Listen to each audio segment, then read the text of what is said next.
Today, I'm joined by my guest, Allison Marketti. Hi, Allison. How are you? Hi, I'm good. I am so excited to be here. I want to thank Thank you so you. much for inviting me on. And I think it's going to be a really great conversation for all of your listeners. I think they're going to get a lot out of it. And I just wanted to tell you too that I love everything you're doing. And Thank you. I I love think it's everything great. you're doing too. Yeah, Thank I have to you. share with the listeners. So sometimes, social media is a love-hate place. Like, I hate how I compare myself. I hate how my kids compare themselves. But then once in a while, you meet someone online on Instagram and connect. And that's what happened with Allison. I saw her post and she's very inspiring. I love what she's doing. So I asked if she would be on my podcast. I'm so excited. She said yes. So can you actually tell the listeners who you are and what you do? Absolutely. First of all, that was so kind. And I really appreciate it. That's what I'm trying to do with my social media account. I think that it is such a negative place so many times for people. Mm-hmm. And I hope that I'm creating a space where people just feel comfortable. They can maybe learn a little bit and they can feel good about themselves because I think it's hard to find places like that, especially on social media. Yeah. Um, okay, a little bit about me.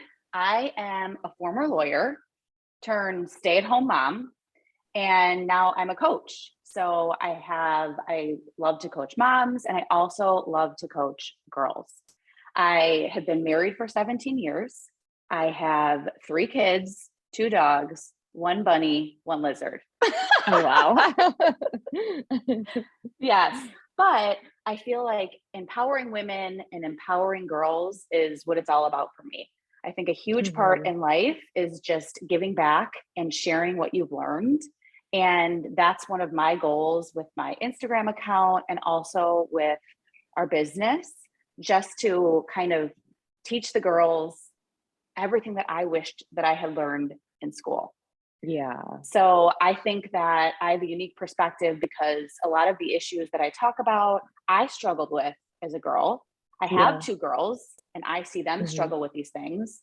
And then also as a mom, I struggled with these things too. So I like to share things that I have learned along my journey, as well as my experiences, and just share it with people. I think that it's a really great thing once you have knowledge to share it with others. Yeah, I believe that too. You have on your website, and this is like, I mean, I knew it was like this, but I didn't know.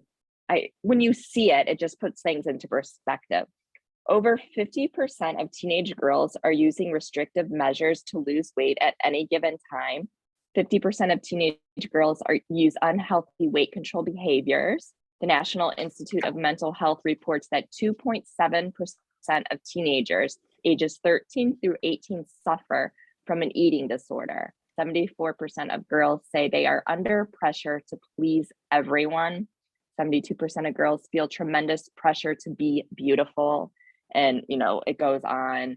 And the fact that I feel like on Instagram or TikTok or whatever, they compare themselves to the Kardashians or, the Instagram influencer of the moment or something. And it's not even myself as, a 43-year-old woman. I compare myself to people. I compare my kitchen and house to others, so it's so hard. How do you know, the girls are up against so much, with social media. How do you help them with comparing themselves or empower them? So again, I completely relate to this too. I feel like as women, it's just something that's default in us that we compare Mhm. ourselves to others. And the thing is, comparison isn't necessarily a bad thing. So you can compare yourself in a good way. We just choose to compare ourselves in a negative way. But the beauty Mhm. is that since we chose to compare ourselves in a negative way, we also can decide to compare ourselves in a positive way. So, one of the things that I like to tell moms, and I also like to tell the girls, is you can compare yourself. You just compare yourself. How are you alike? what are some positive qualities that she has that you can see in yourself too? Because there's always some sort of similarities. And I think as girls and as moms, that's easier sometimes than just saying, stop comparing yourself, because Yeah. it's just something that's so programmed in us. But when we take a minute and realize, okay, I'm comparing myself again, I'm going to look for something great in her and that I find in myself instead of the negative. That's one of the Yeah. big things. But comparison is, I don't want to say it's human nature because I don't think that's a fair statement, but it's a real part of our culture. And it's something that's a practice to change this, shift this, comparison mindset. It's not something that we're going to have perfect all the time, but obviously I think it makes a real difference. Some other things are, we suggest limiting social media. I think that there should be screen time limits on social media. And I know that, I'll give you an example. My daughter will be on one of these apps, and for the longest time, she knew the password. So she'd hit her limit and she'd type in the password and then she'd continue on. And now at this point, I have the password and she doesn't have it. So I think it's important to set limits, time limits. I think it's also important to set certain room limits. So maybe you don't let your child have social media in their bedrooms alone. Maybe it's something that it's a common space that you're all in, that she's actually there, or he, and you're present there too. So it's not such an isolating thing, because I think a lot of times it becomes that. Maybe there's no phones at the table. I think that that's a really good practice too. And I think that a big part of it too is it's, what are you modeling? So what, as a mom or as a parent, are you modeling? Are you on social media all the time? And what are you doing while you're on social media? I find it really helpful to sometimes sit with my girls and show them what's on my social media account, the accounts I'm choosing to follow, and the purpose and intent behind that. So I'll have them watch me when I am spreading positivity on other people's accounts, writing kind comments. I'll have them, maybe listen to some of the things that I'm listening to. I don't think that social media is inherently a bad place. I think that it's maybe what's being put out there sometimes. And the beauty is we have a choice of who we follow and who we don't follow. And I know that that can be a difficult concept, especially for our young girls too, because they feel like they should follow who their friends are following. And I get that.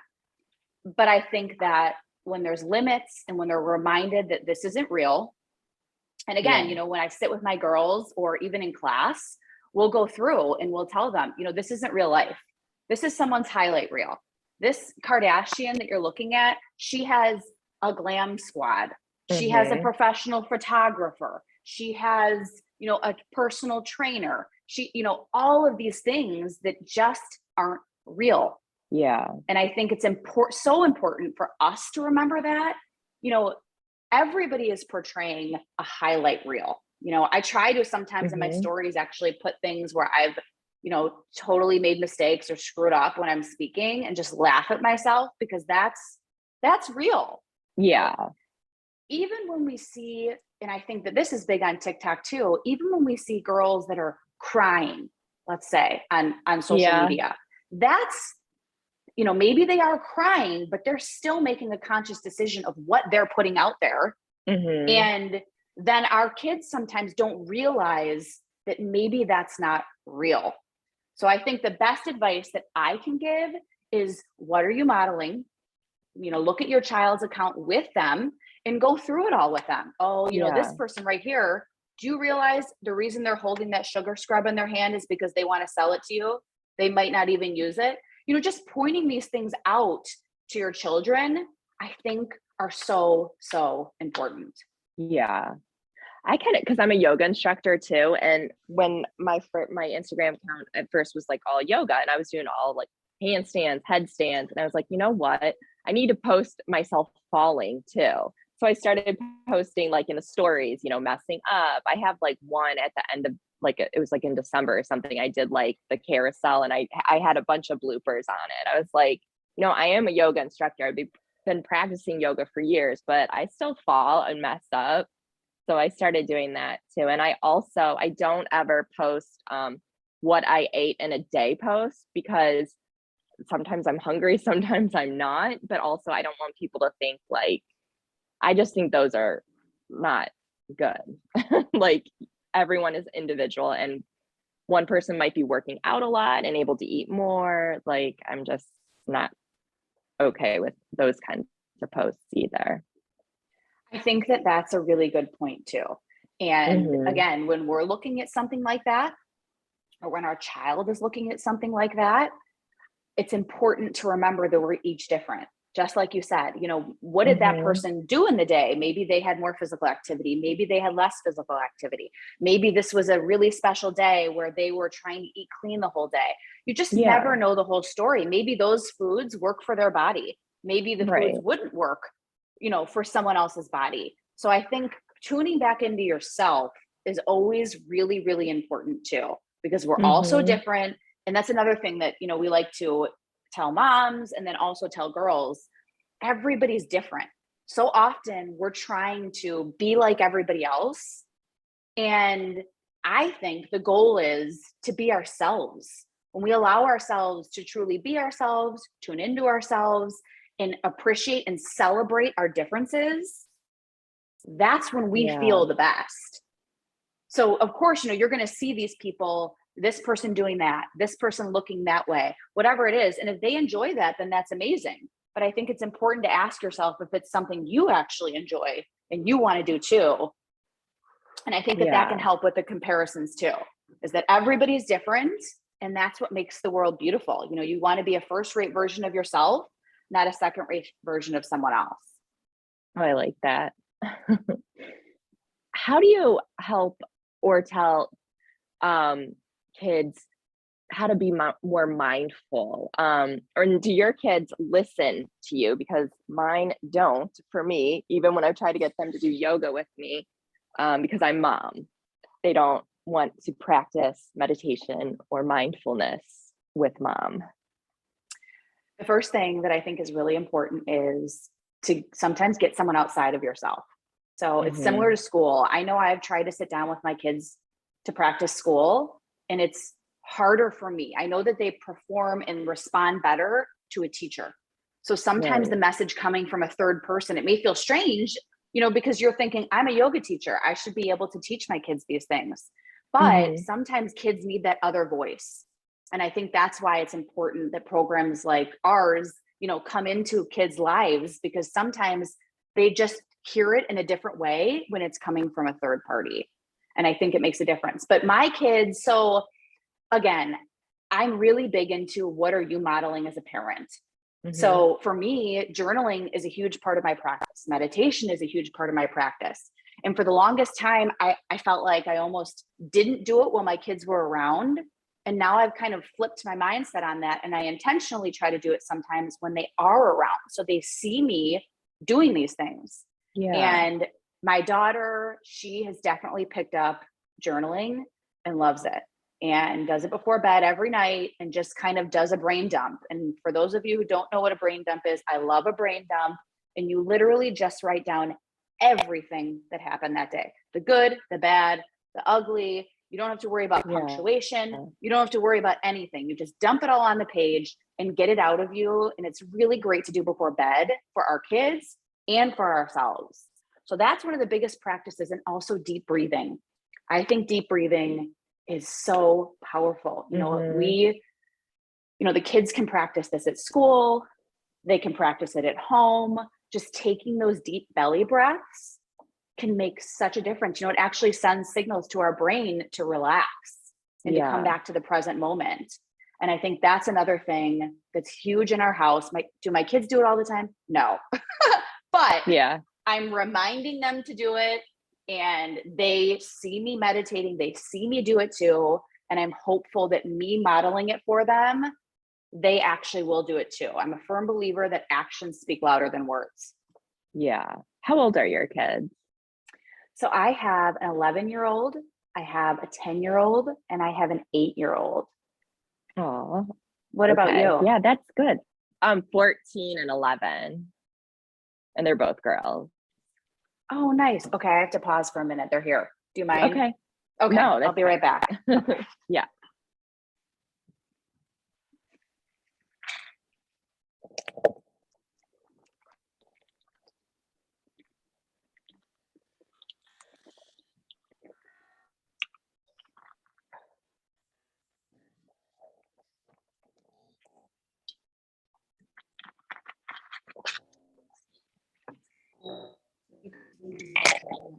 So the same way, same spot. Okay. Exactly.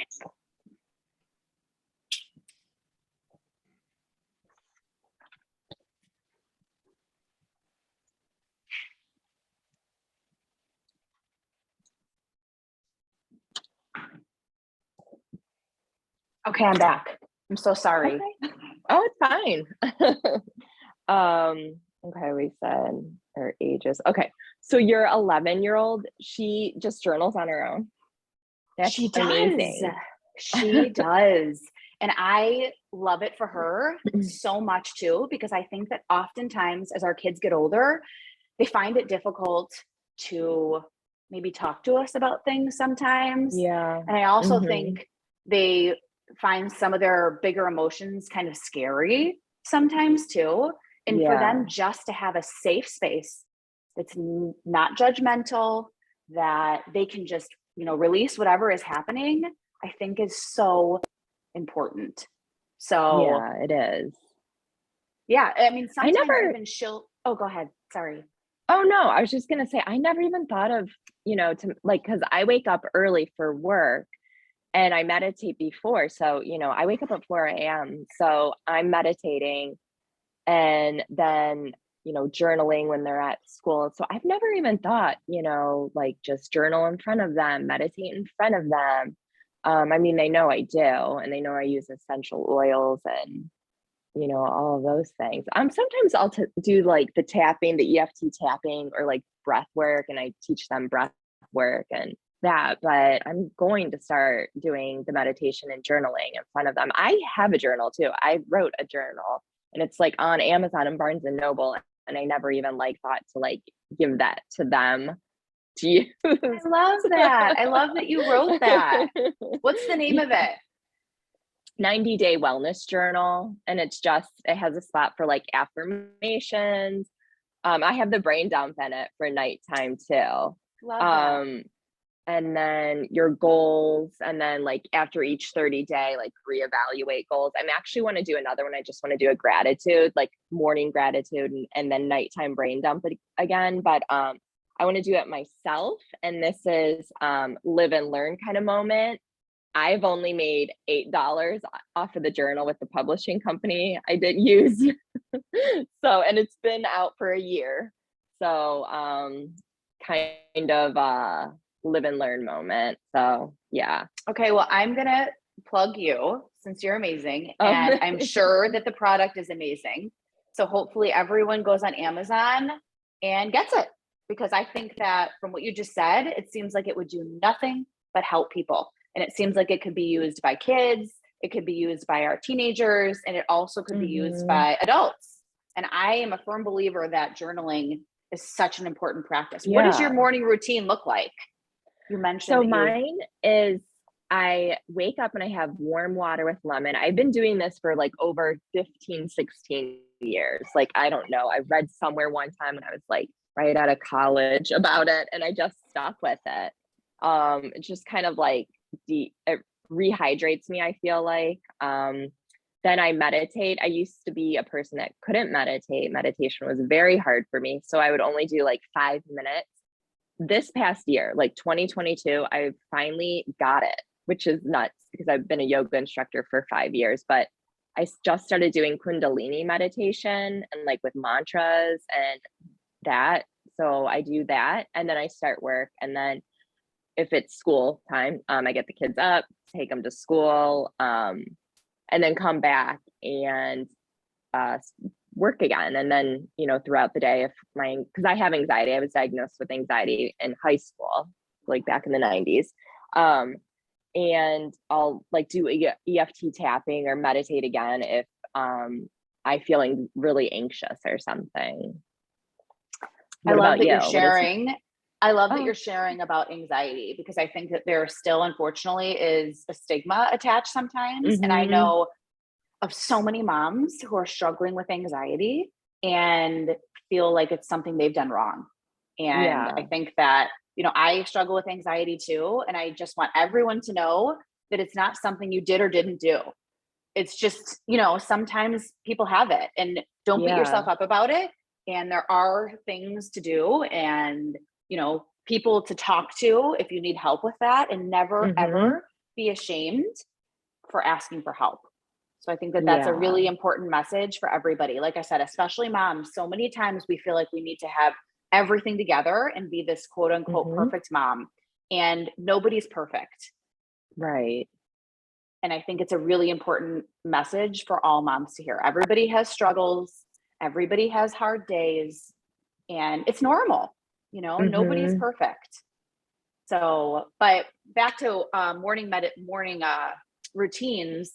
So, what my morning routine looks like is, before I get out of bed, I try to set some sort of intention. And for me, I found that having the same one every day is really helpful. So I just tell myself, today's a great day to have a great day. And I know it Mm-hmm. I love sounds that. so simple, but I'm telling you, everybody should try it. It really makes a difference. It sets the tone for your day. Then I get up and I make my bed. I open the windows and get a little sunlight in, because sunlight's so good. Mm-hmm. I drink usually like a full glass of water. I'll do some sort of meditation to just kind of, again, set my mind right before the kids wake up. And then I usually try to do some sort of movement. And it's whatever I'm feeling that day. It can be, some sort of high intensity cardio. It could be running. It could be jogging. It could be walking. It could be yoga. It could be stretching. I think it's important for us to tune into our bodies and see what our bodies need on that Yes. day, Mm-hmm. and then give it to them. And if it's a walk, then that's amazing. If it's some gentle stretching, then that's amazing. So that's usually what mine looks like. I love that you mentioned about meditation too, because I think, and Mm-hmm. again, I've talked to so many moms who struggle meditating, and they beat Yeah. themselves up about meditating. And meditating should never be a place where you beat yourself up. Any experience that you have is the experience you're supposed to have. So many people think you're supposed to empty your brain of all the thoughts. Right. And Mm-hmm. that's not, in my experience, that's not the point of the practice. The point of the practice is just to have some stillness with yourself, tune into your body, tune out of everything else, and tune into your breathing. So the Yeah. practice actually is, when your thoughts start trailing off, I like to think of them as clouds. You just imagine them floating Mm-hmm. by. And then Yeah. the practice is coming back to yourself and coming back to your breath. So having that awareness that, oh, there was a thought, I started getting distracted, coming back to yourself. That's the practice. So I don't Mm-hmm. want anyone ever to get discouraged when they're meditating, that they're doing it wrong.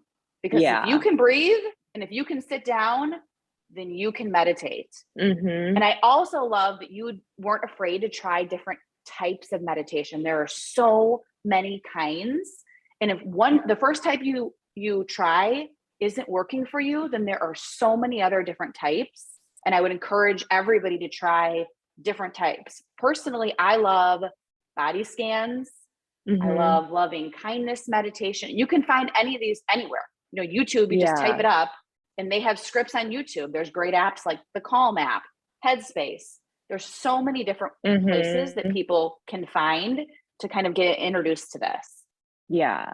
I tried Kundalini also like a few years ago and I couldn't do it. And then just randomly tried it again and it clicked this time. And I used to be the person like at the end of yoga when you're in Savasana, like I couldn't even sit still then. And I would have like my to-do list going through my head. And that's what I always say, like when I teach, see your to-do list and then let it go, focus back on your breathing. They say this, the point of meditating isn't to get better at meditating, it's to get better at life. We're Love always that. going to have thoughts. So it's just seeing them and then coming back. And sometimes the goal or it might be teaching you to sit with your thoughts, you know, because some people don't want to have their thoughts. So that might be what you need to do. Absolutely. Shavasana was always really hard for me too. I'm a naturally Mhm. just busy person and I like to be moving. So that was always difficult for me too. But now it's my favorite part, just to Yeah, I sit there at the know. end and soak it all in and just be with myself. I think that's a huge thing Mhm. for everybody in our society. We live in like this hustle culture where everybody wants to be Yeah. doing more, and be busy, busy, busy, busy. And I think that we're missing out on tuning into ourselves because, in my opinion, that's where you get so much. Yeah. Oftentimes we're looking outside of ourselves for answers on parenting and answers on life. And I've found that when you tune into yourself and your own intuition, you can find so many answers there if you just trust that and you believe in yourself. It can, I mean, I think it can really help parents feel comfortable and confident in making their decisions because at the end of the day, you're the expert on your own child. Yeah. I'm the Mhm. expert on my own child, so we can obviously look to other sources, read books and things like that. But just because it works for one mom or for one child doesn't mean it is or isn't going to work for your child, or that's a good thing or a bad thing. So it just is, and everybody's different. Yeah. I love that, and I feel like more people need to actually, like, internalize that, because even, like, when I'm like, if a friend is asking for advice, I would give them what I would do, but I'm not them, and I think people have to, like, understand that and grasp that. So I think so everyone's too. different. I love that Um, example. I think it's a great example. yeah. Mhm. So speaking also with, like, self-care, I do this with my kids every year, and I actually just wrote a blog about this. But like goal setting and creating vision boards. Do you do that with your kids or in your work also with girls? Love vision boards. I think vision boards are Yeah. such a great tool. And first of all, they can really get you inspired, but they Hmm. also are really fun. It's a fun thing to do with everybody. As a family, we try to sit down a few times a year and do vision boards. And we go Hmm. to the store, we get some magazines or print some things off on the internet of just some goals for ourselves and to get inspired and make a board. And then we put it in places Yeah. where we can see it on a regular basis. We do it with moms, we do it with girls. And again, I think the important thing is to put it somewhere that you see it on a daily Yeah. basis. So you continue to have that inspiration right there for you. You're actually kind of seeing your goals right there. The other component to the vision board is sometimes people can get bogged down in the big ideas of the goals. So maybe you have a goal to do A, but you don't know how to get there, right? Hmm. So I think it's important to take time too to break it into these tiny micro steps. It feels much more manageable when you can take these tiny steps to reach your goal instead of just looking far ahead thinking, how am I ever going to do this? I know that I want to do it, but I don't know how. And so when we break it down and we kind of check each step off, it feels much more manageable. And it's also important to celebrate those small wins, because when you reward yourself, and it can be any type of reward, it doesn't need to be anything big, it doesn't need to cost Yeah. any money. It could even just be like, wow, great job.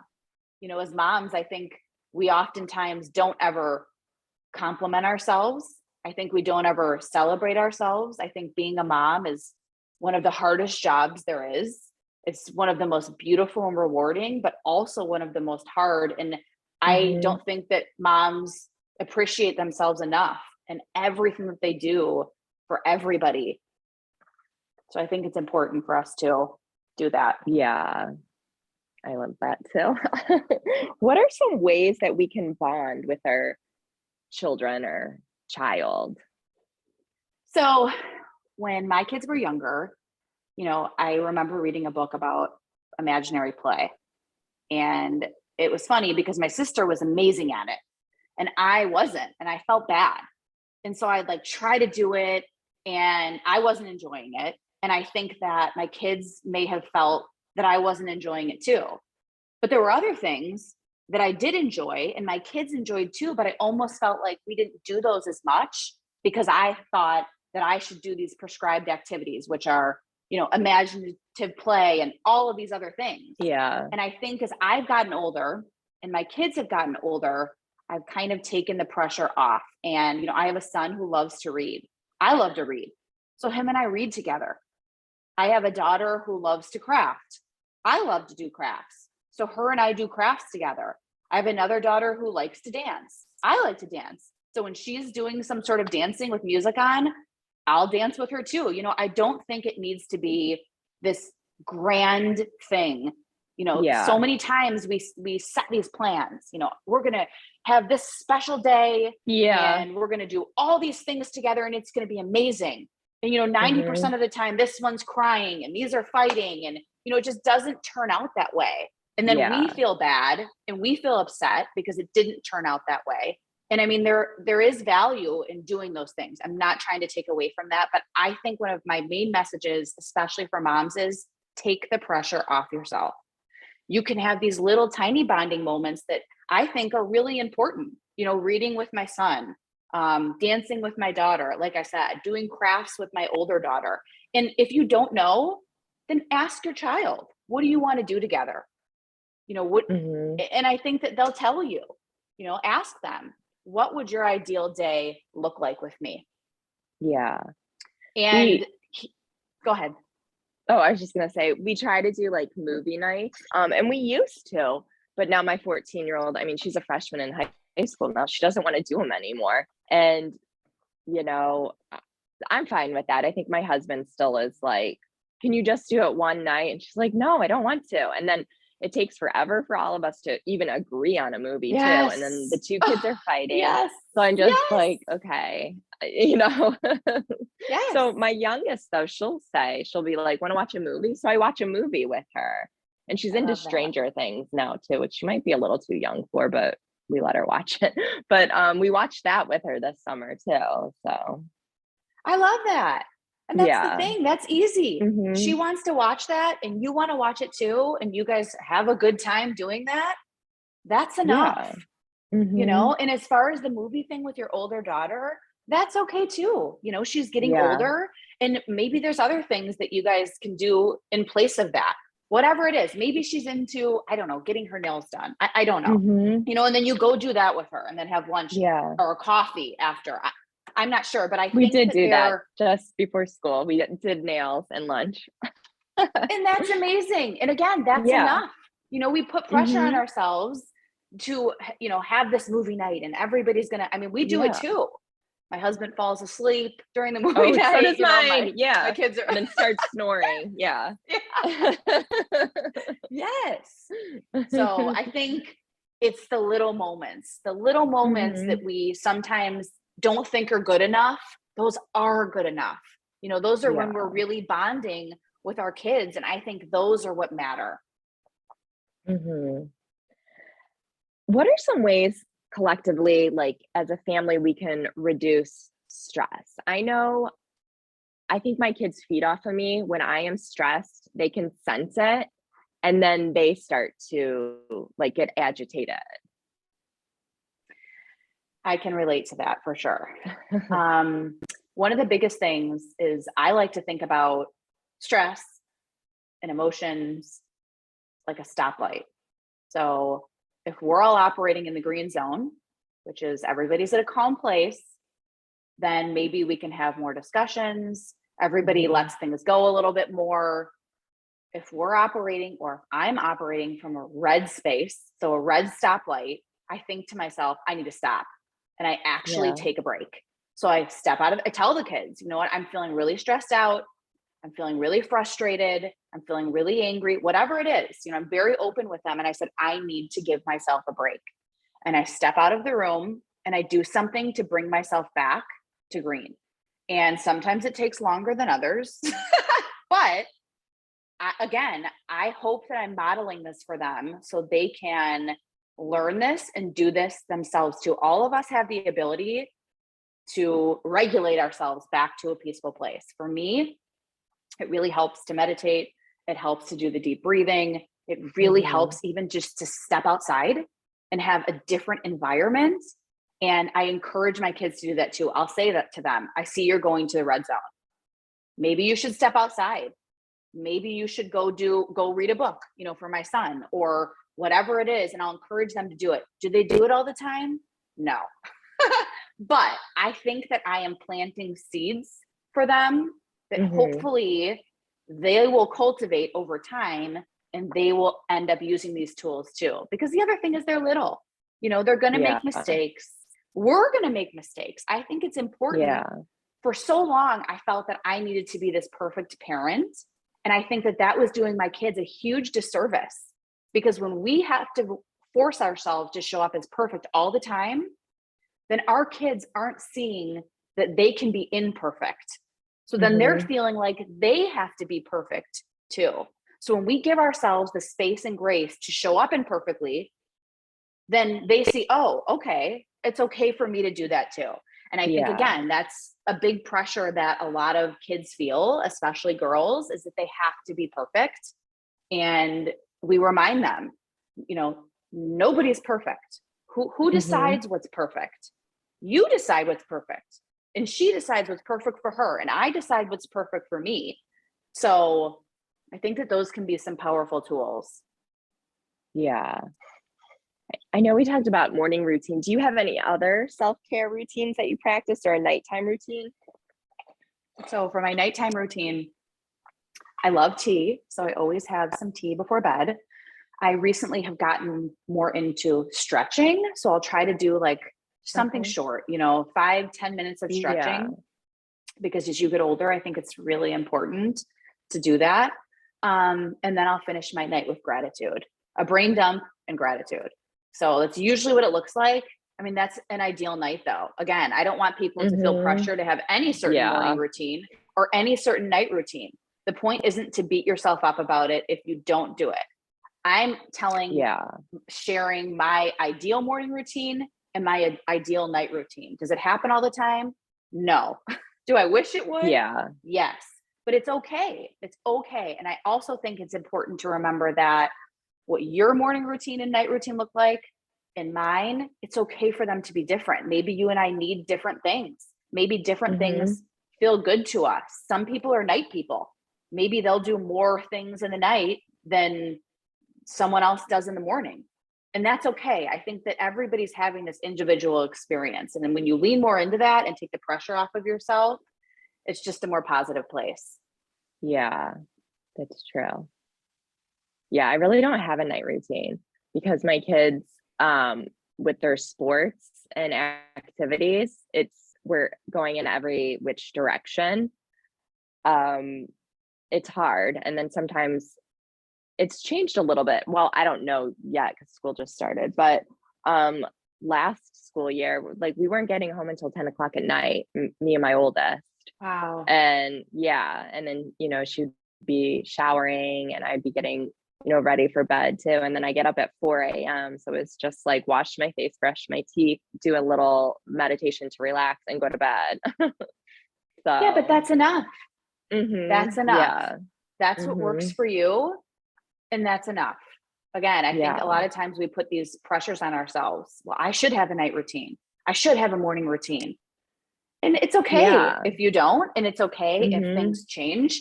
At this time in your life, that's where you are. And maybe as your kids get older, you'll be at a different place. Maybe you won't be, and that's okay. What activity did you say it was your daughter?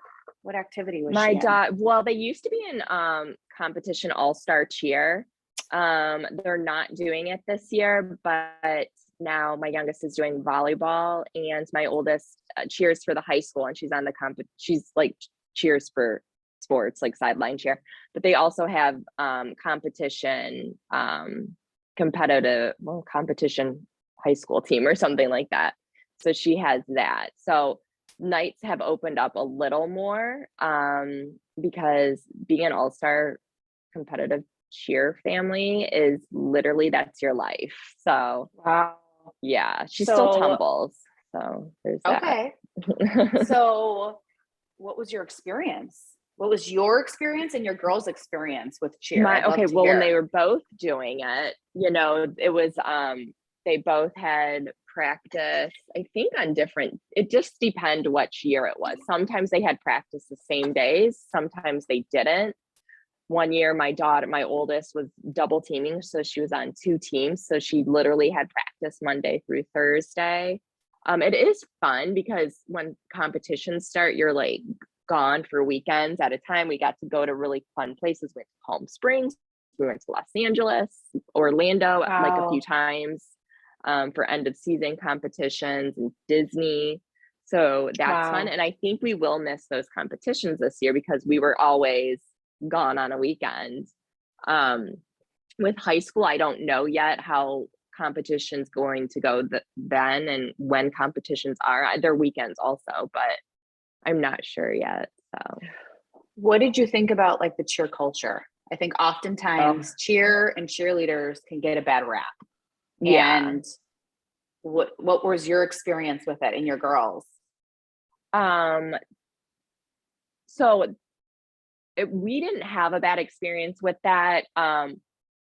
You do have, like, some people I know, they didn't want their kids to do like the spray tan or the makeup.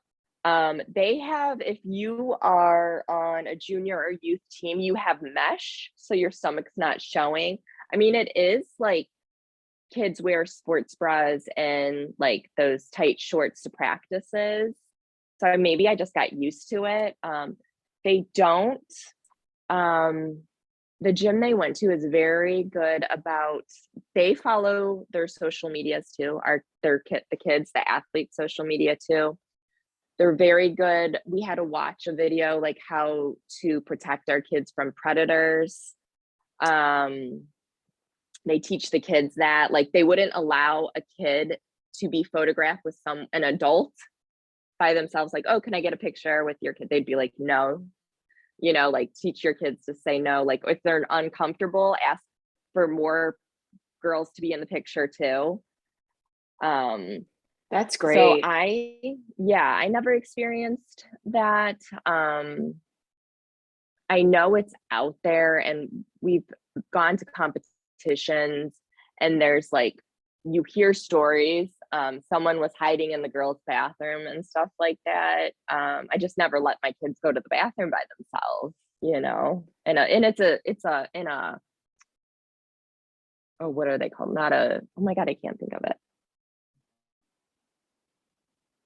A hall, not a hall. I can't think of the name right now. A convention center. Competitions are in convention centers, so they're huge. So I wouldn't let them go by themselves anyways. So, And did your girls have a good experience with the other girls on the team too? oh yeah, they did. They're still really good friends. So yeah, it's good families and kids. So I never experienced that. I know it's not like Dance Moms, like that show. I know there are, and I know some people have experienced that. We didn't. Like, my youngest is still really good friends with 2 of her friends on the team. I'm friends with their moms. My oldest has a big group that she's still friends with. That's amazing. So my daughters Mhm. do cheer too. Oh, okay. They do. And I mean, we've had nothing but a positive experience with it too. Mhm. I've heard these horror stories Yeah. about cheer and cheerleading, and I don't see that either. I love the gym that my girls are at. They actually brought us in to do empowerment classes for the girls, Oh, I which love that. was Yeah. incredible because we did, Mhm. mindfulness with them. We talked about comparison. We talked about goal setting, and it was amazing. So, I think there's definitely space for all of these topics we're talking about in sports too. Mhm. So, yeah, we've had a really great experience too. And I'm really glad to hear that you have too. Yeah. Yeah. Where can the listeners find you? So, our Girl Empowerment Program, we have a website, and it's www firstloveyou, all one word.com. And then they can find me on my Instagram at Allison Marketti. So it's just ALLISONMARKETTI. And yeah, I'd love to meet more people. You know, it's a really inclusive community. I feel like it's a real community where people just show up and they are who they are. They get support, and hopefully learn something and feel empowered. Oh, thank you so much for coming on today. Thank you so much. This was amazing. I had such a great time. I feel like I could just chat with you all day. I know. Thank you.